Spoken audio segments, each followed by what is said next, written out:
Bom, a gente quer analisar os desdobramentos políticos da operação de ontem para toda a cena brasileira nesse ano, tenso esse ano de 2024. A gente recebe aqui no estúdio Rafael Cortez, cientista político, sócio da Tendências Consultoria, faz essas análises de risco político.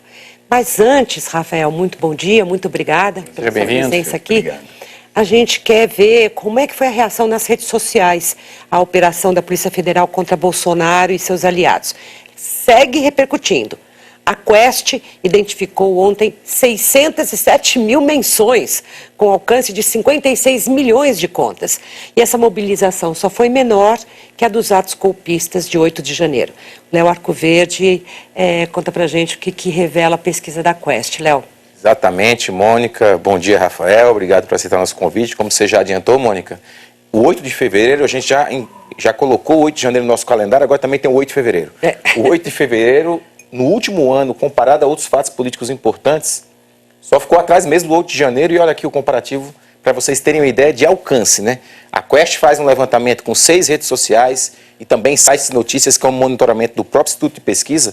E olha como ficou aqui, ó. A gente tem aqui em amarelo a Operação Tempus Veritate, a operação de ontem da Polícia Federal, que tem esse alcance de 56 milhões de perfis, só perdeu para o 8 de janeiro com 80 milhões de perfis, mas bateu esses outros fatos todos, ó. A operação da ABIN, por uma diferença pequena, foi 55 milhões de perfis aí, esse alcance dessa operação da ABIN, e outros fatos políticos importantes com alcance bem menor. Por exemplo, falsificação do cartão da vacina, investigação já feita pela Polícia Federal e pela Controladoria Geral da União em relação ao Bolsonaro, ex-presidente Bolsonaro e seu entorno, 25 milhões de perfis de alcance, escândalo das joias bem menor, 5,6 milhões, e ali delação de Mauro Cid, o fato político desses comparados com menor alcance, 3,5 milhões. E foi o assunto durante todo o dia. A gente tem aqui um monitoramento da Quest, que foi até às 18 horas. Aqui não tinha uma operação ainda, quando a linha está por aqui, que está de madrugada.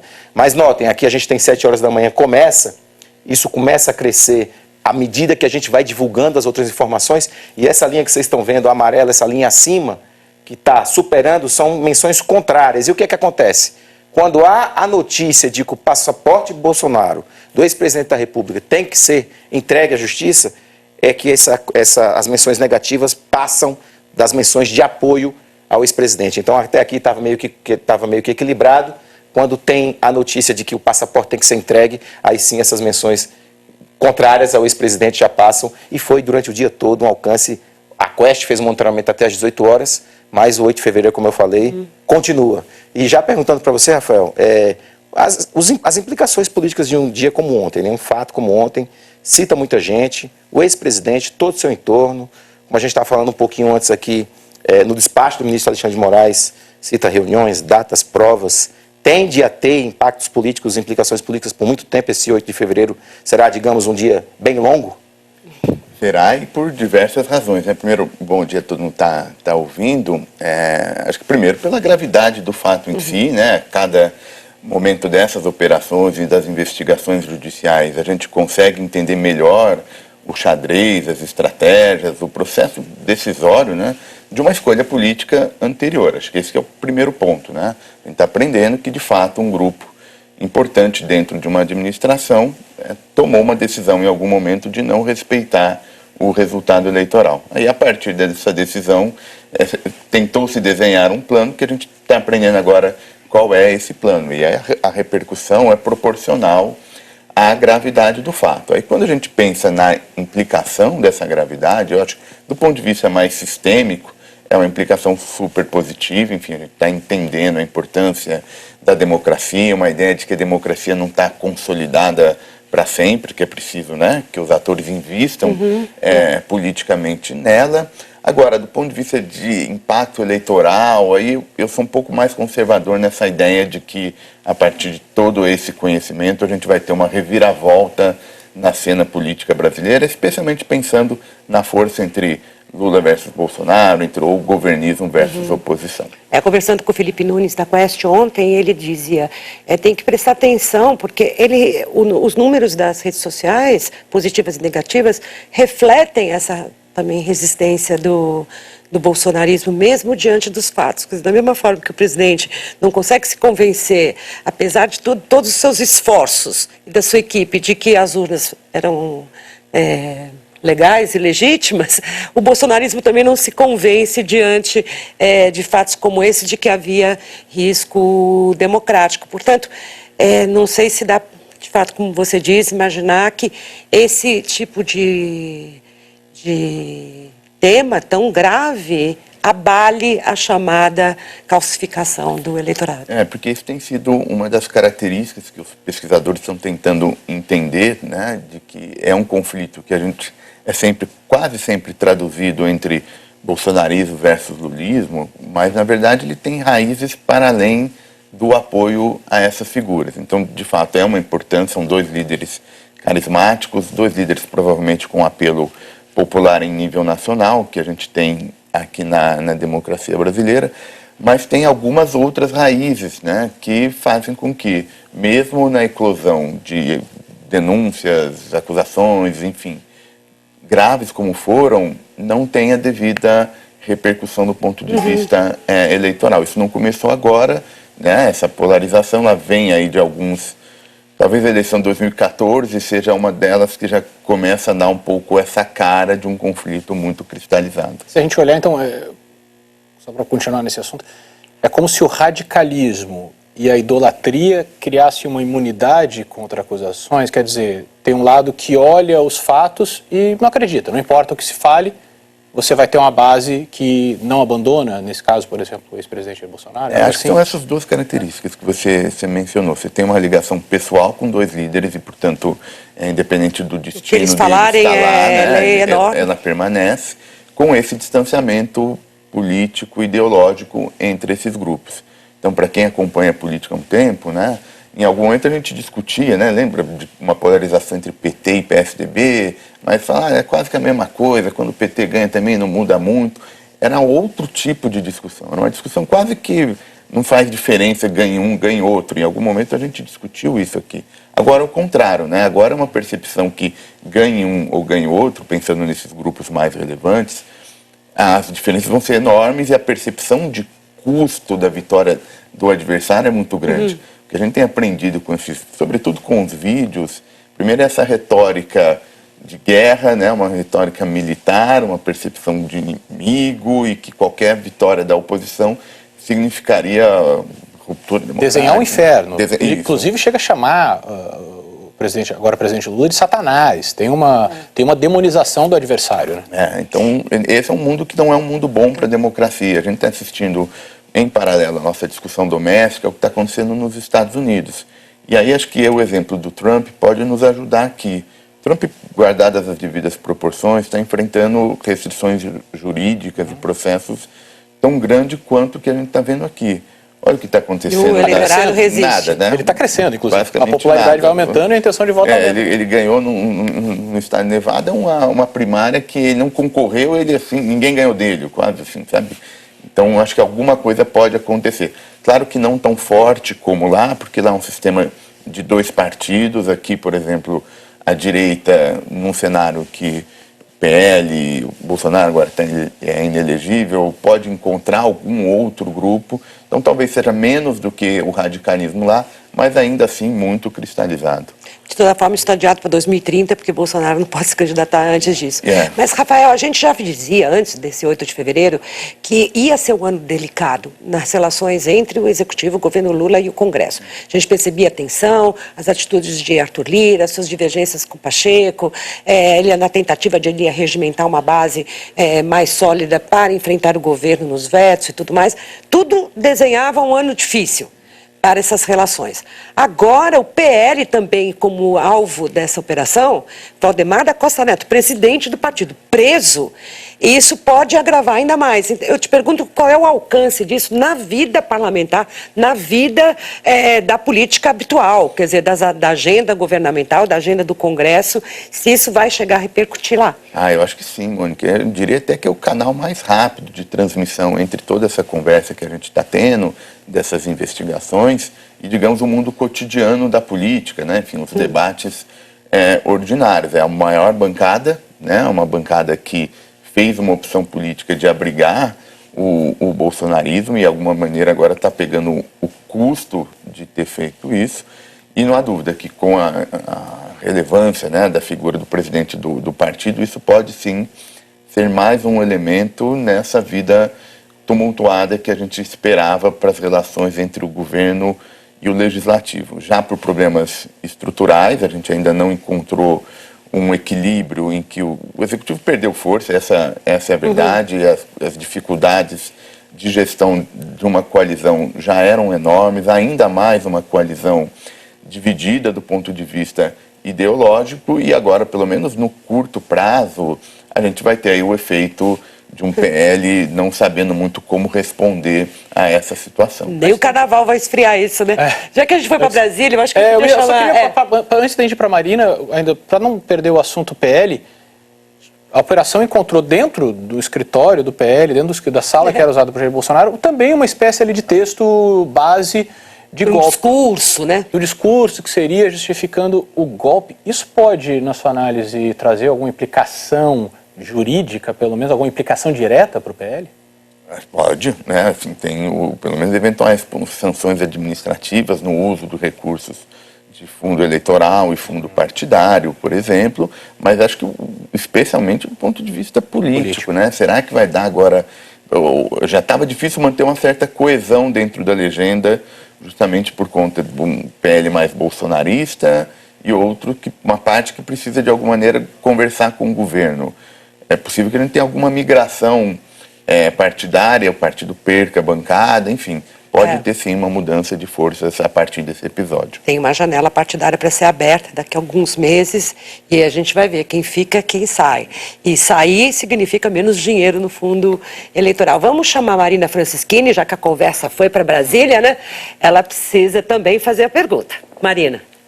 Obrigada, Mônica. Rafael, bom dia. A gente viu ontem um silêncio assim que não é muito comum no PL, né? Assim que essa operação foi deflagrada, então parte do pessoal do PL dizendo, olha, a gente vai manter aquela questão, a gente acha que é perseguição política e o eleitorado vai acreditar. Mas tem uma parte do partido que diz o seguinte, de fato a gente pode ter prejuízo nas eleições municipais, por conta disso que a Mônica falou agora, o esvaziamento do PL, e porque isso pode ser usado, né, pela oposição ao PL nas campanhas eleitorais. E a preocupação especificamente com São Paulo, que é uma prefeitura, uma disputa estratégica para os dois lados. Então, eu queria saber o impacto disso, assim, na prática para o PL, faltando tão pouco, porque, na verdade, falta pouco, né, para as eleições municipais. Eu não desprezaria, assim, o impacto. Claro que eu não imagino que, do ponto de vista do eleitorado, esse vai ser o principal ponto que vai definir a atuação e o seu comportamento eleitoral. Mas se, eventualmente, vier, de fato, essa desestruturação do partido, tiver troca de legenda, isso pode ir aos poucos minando a força de candidatos ligados ao PL, sobretudo em capitais mais importantes, né, em que tem um contato mais claro entre o debate local e a política nacional. Então, se a gente olhar para algumas capitais, esse contraste é mais claro, né? São Paulo, tanto o petismo quanto o bolsonarismo, vou colocar nesses termos, apostavam nessa estratégia. Claro que tem candidaturas alternativas, mas os dois principais pontos estavam realmente investindo nessa polarização. Aí, acho que nesse caso, a gente pode ter algum efeito, sim, do ponto de vista político, até porque são eleições muito apertadas. Talvez na margem, né, Rafael? Porque boa parte do ideário bolsonarista, que é revelado por esse eleitorado, é realmente de crença no regime militar, mais duro, mais autocrático, com mais poderes.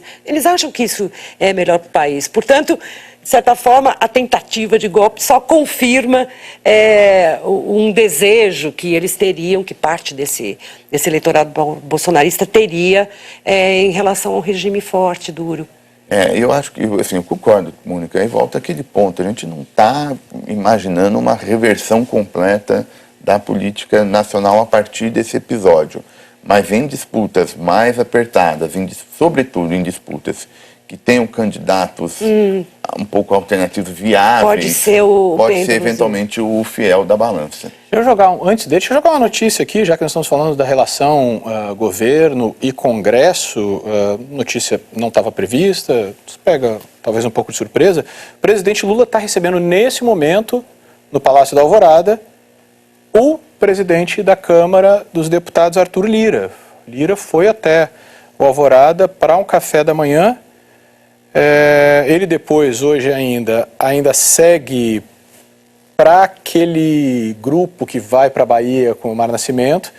O Lira? O Arthur Lira. Não o Lula. Não, o Lira. Então, Lira, agora, nesse momento, o Ricardo Abreu está trazendo apurações de lá. Então, consequência ainda, possivelmente, essa reunião do discurso de Lira, que não dá a entender, não diz alguns recados ali para o governo, então tem mais essa movimentação. É outra eleição dramática.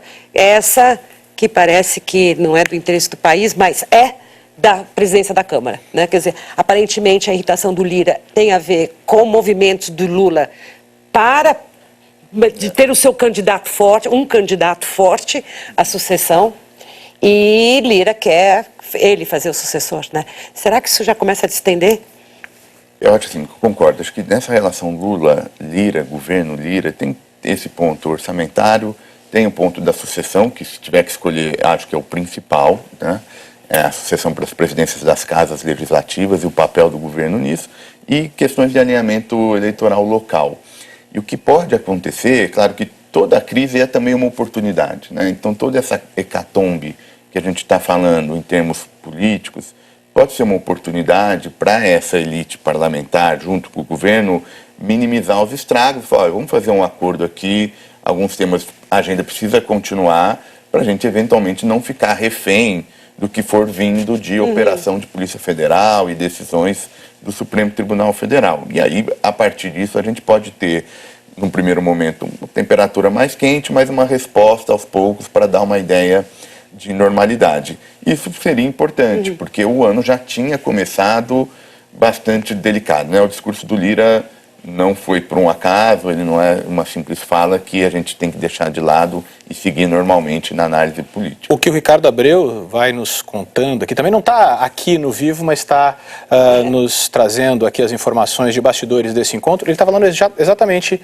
isso que você acabou de dizer, Rafael, que há uma leitura de que Lira teria sentido que o discurso não foi tão bem recebido quanto ele imaginava, entre as pessoas que ele estava esperando angariar um apoio, que a posição do governo de botar água na fervura, de ficar quieto e tal, teria pavimentado esse café da manhã nesse momento. Lira já deveria estar na Bahia, ficou para ir encontrar Lula.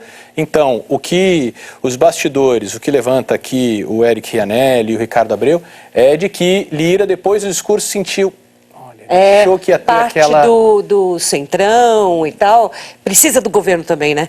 Não quer entrar nesse confronto direto num ano eleitoral. E acho que uma particularidade dessa relação governo-presidência da Câmara sob o Lira é que não é aquele cenário meio tradicional que a gente tinha mais ou menos na cabeça. Quando havia esses momentos de conflito, os presidentes das casas sentavam em cima de vários projetos, né? Assim, questões importantes para o governo. Sob Lira é ao contrário, né? Tem uma espécie de competição por quem vai aprovar. Então, às vezes é uma matéria que o governo quer, mas o legislativo não é que ele segura. Ele vai lá e fala, não vamos votar a minha versão. Então, a gente não viu, com toda essa instabilidade, uma paralisia desses... Ao contrário, tem emenda constitucional agora, chegando em plenário, com razoável facilidade, para ser eufemista. Atropelando, né? Todas as etapas. No fundo, se quiser usar essa imagem, não é muito exagero, não. Então, acho que a partir o Lira faz, digamos assim, sua jogada política, não segurando coisa, mas competindo. Vamos ver quem que vai aprovar. Falou de reforma administrativa, falou de reforma tributária, eu acredito que ele queira realmente fazer essa discussão. Talvez isso seja agora facilitado por esse encontro. A gente, Léo, só porque a Marina quer falar exatamente sobre isso, eu já vi que ela usou uma expressão aqui para mim já bastante interessante. Léo, você vai fazer essa pergunta, mas Marina, só então, esse adendo que você vai fazer. Não, eu queria perguntar para o Rafael, porque é o seguinte, lá no Congresso tem duas questões. O orçamento, quanto antes saírem as emendas nesse negócio da tentativa de se impor um calendário, melhor para o Lira, porque o cafezinho dele está esfriando e ele tem pressa, né? Em continuar poderoso ali o quanto antes, para ele melhor.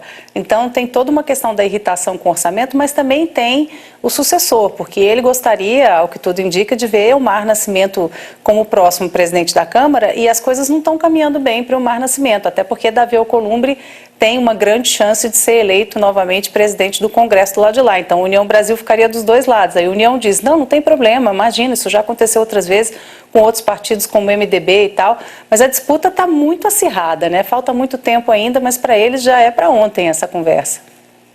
Marina, você foi muito gentil, na verdade, né? Porque a sua pergunta já veio a descrição do que muito acurada do que está acontecendo, né? Eu concordo, assim, tem um senso de urgência por parte do Lira, seja pela questão orçamentária, né? Para fazer cumprir os seus acordos políticos, mas sempre pensando no futuro, que esse senso de urgência não faz da possibilidade de literalmente ficar parado do ponto de vista político uma alternativa muito viável, né? Então ele tem que dar algum sinal de normalidade, porque se não tiver, por exemplo, um mínimo de institucionalidade, não tem essas execuções das emendas. Então, se ficar essa eterna quebra de braço, ele perde politicamente e aí diminuem as chances dele fazer o sucessor, para não ficar 2 anos basicamente sendo como um deputado normal. Esse é o grande temor dele, pensando lá em 26. Vou voltar para a operação, que eu queria ouvir o Rafael rapidinho sobre um assunto específico, que é o papel do presidente Lula em relação ao que aconteceu ontem, esse cerco ao ex-presidente Jair Bolsonaro. Que de um lado ele demonstrou claramente um apoio à investigação, mas também ele fala do apoio à questão do devido processo legal, tendo o histórico que o presidente teve, ter sido preso pela Lava Jato, só que ele ressalta ali no final, mas sem o ex-presidente Bolsonaro não teria tentativa de golpe. Então, esses são alguns sinais que ele dá em direções diferentes. Queria te ouvir sobre o papel dele em relação a esse cerco ao ex-presidente, como o presidente Lula tem se comportado.